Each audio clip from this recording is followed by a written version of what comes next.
Hey guys, welcome back. So మేమైతే శివరాత్రి రోజు ఉపవాసం ఉన్నామన్నమాట. ఆ ఉపవాసంలో నుంచే వచ్చిందే ఈ కొత్త వంటకం.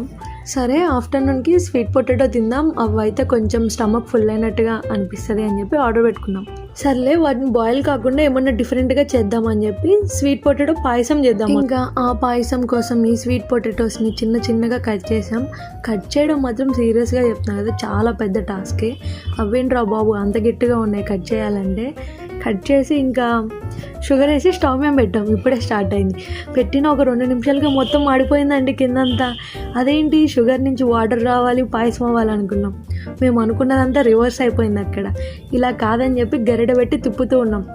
అయినా అవ్వట్లే, అవేమీ పాయసం లెక్క రావట్లే అనమాట. ఇలా కాదులే అని చెప్పి కొన్ని వాటర్ పోసి తిప్పామన్నమాట.